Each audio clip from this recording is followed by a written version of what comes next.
नमस्कार मेरे प्यारे दोस्तों। मैं हूं प्राध्यापक डॉक्टर राजेंद्र रघुवीर Deshpande from Pune, Maharashtra state, India.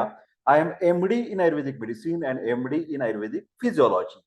आज हम बात करने वाले हैं अस्थि सुशिरता नाम की जो बीमारियां हैं, ऑस्टियोपोरोसिस जिसको बोलते हैं। ये ज्यादातर वार्धक्य के कारण आ जाती है, सिनाइल बोलते हैं ना। जब हम बूढ़े हो जाते हैं, आफ्टर 40, आफ्टर 50, आफ्टर 60, हमारे हर एक पेशी जो है ना वो धीरे धीरे डी जनरेट हो जाती है, उसका क्षय हो जाता है, धीरे धीरे कम हो जाती है। चाहे वो रस धातु, रक्त धातु, मांस धातु, मेद धातु। फिलहाल हम बात कर रहे हैं अस्थि धातु की। अभी के जमाने में तो ज्यादातर अर्ली एजिंग चल रहा है, मतलब लोग जल्दी बूढ़े हो रहे हैं। बूढ़े इतने इन द सेंस उतने हेयर फॉल हो रहा है, कभी कभार सर्वाइकल स्पॉन्डिलोसिस की शिकायत आ जाती है, कभी के लोगों को हार्ट अटैक भी आ जाता है। तो जल्दी जल्दी बूढ़े हो जा रहे हैं। तो इसके लिए अभी जरूरत है कि एंटी एजिंग मैनेजमेंट से हम परिचय करवा लें। फिलहाल हम ज्यादा उसके ऊपर कंसंट्रेशन नहीं करने वाले। आज बात करने वाले कि चाहे वो जवान हो, चाहे वो बूढ़ा हो, जिनके शरीर में अस्थि धातु कम हो जा रहा है, उनके लिए ट्रीटमेंट बहुत काम आ जाएगी। पतंजलि का ये फॉर्मुलेशन है। तो ऑस्टियोपोरोसिस का मतलब होता है हड्डियां जो है वो ताकतवान पार्थिव घटक, सॉलिड पार्ट्स उसमें ज्यादा होना चाहिए। फिर घनता के बजाय ज्यादा पोरोसिटी आ गई तो उसको बोलते हैं ऑस्टियोपोरोसिस। उसके लिए बोन मास डेंसिटी नाम की जो एक टेस्ट है वो आप करवा सकते हैं, उसका रिपोर्ट कर सकते हैं। उसके साथ साथ खून की जांच भी कर सकते हैं। उसके लिए ब्लड कैल्शियम की टेस्ट करवा सकते हैं, विटामिन D3 की भी टेस्ट करवा सकते हैं। और इन टेस्ट से आपको पता चलता है कि हमें ये ऑस्टियोपोरोसिस की शिकायत। एक्सरे भी कभी कभार डॉक्टर्स लोग निकालते हैं। फिलहाल चलने फिरने में उन लोगों को बहुत दिक्कत आती है, उनको हड्डियां की मतलब दर्द हो जाने लगता है, संधि का दर्द होता है, और ज्यादातर चलने फिरने को उनको तकलीफ होती है।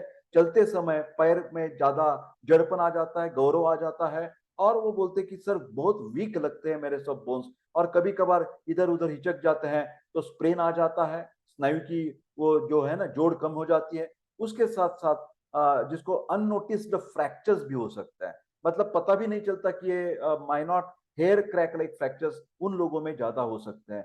तो ये प्रतिबंध भी करना है और उसके साथ ट्रीटमेंट भी लेनी है। तो हमारे खान पान में भी थोड़ा सा हमें परहेज रखना पड़ेगा।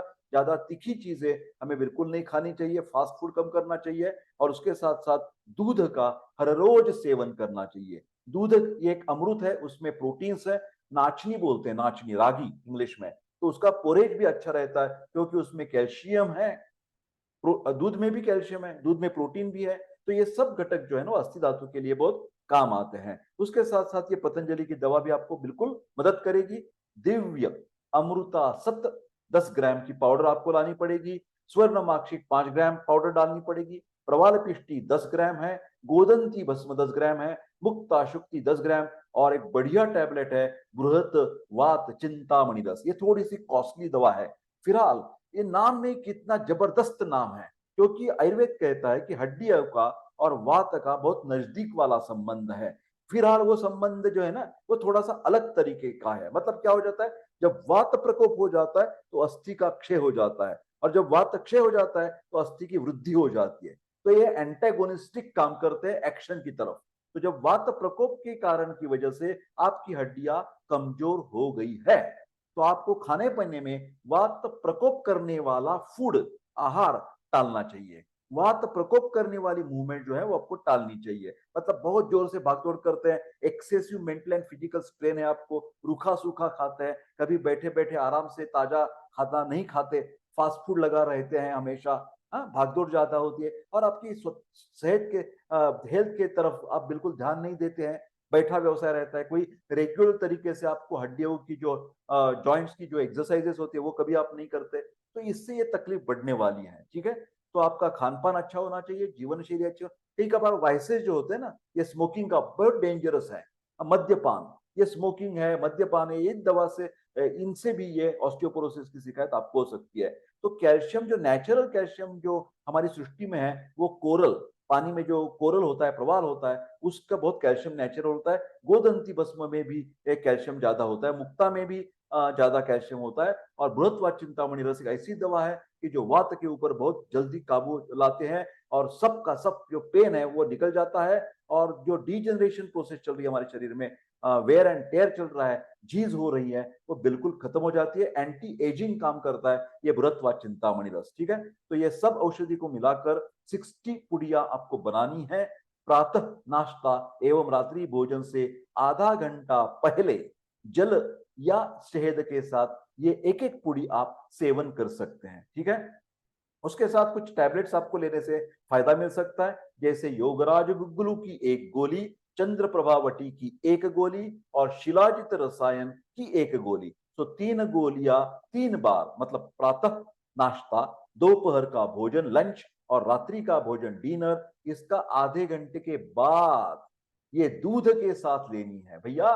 दूध अमृत है ये ऑस्टियो हड्डी के लिए। ठीक है, तो योगराज गुगुल, चंद्र प्रभावटी और शिलाजित रसायन। शिलाजित तो आपको ताकत बिल्कुल दे देगा, बिल्कुल दे देगा। शुक्र धातु तक, ओज तक इसका कार्य चलता है। ठीक है, दिव्य वातारी चूर्ण, वात का अरी, अरी का मतलब शत्रु, वात के ऊपर काबू लाने वाला चूर्ण पाउडर है, वो 100 ग्राम लाकर रखनी पड़ेगी। अश्वगंधा चूर्ण है, इम्यूनोमॉड्यूलेटर है, हमारी व्याधि प्रतिकारक क्षमता बढ़ाएगी, वो 100 ग्राम। ये दोनों मिलाकर आधा या 1 चम्मच चूर्ण गुनगुने जल या दूध के साथ दोपहर और सायं भोजन के बाद 2 या 3 बार सेवन करने से बिल्कुल हड्डियां मजबूत हो जाएगी।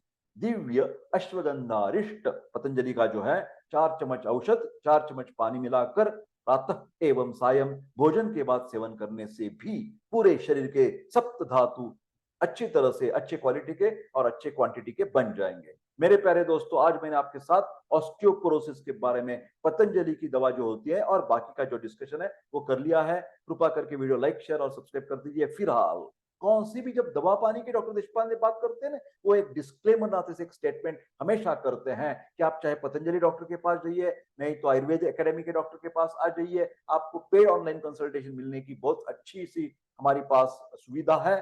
फिलहाल कौन सी भी बीमारी में यथावश्यकता काल वैद्य की सलाह लेना तो जरूरत है भैया। खुद की खुद बखर हमेशा दवा लेते रहेंगे तो ये डेंजरस है। कृपा करके ये वीडियो लाइक शेयर और सब्सक्राइब करते रहिए। मिलते हैं अगले वीडियो में, तब तक स्वस्थ रहे और खुश रहे। I wish all the best and take care.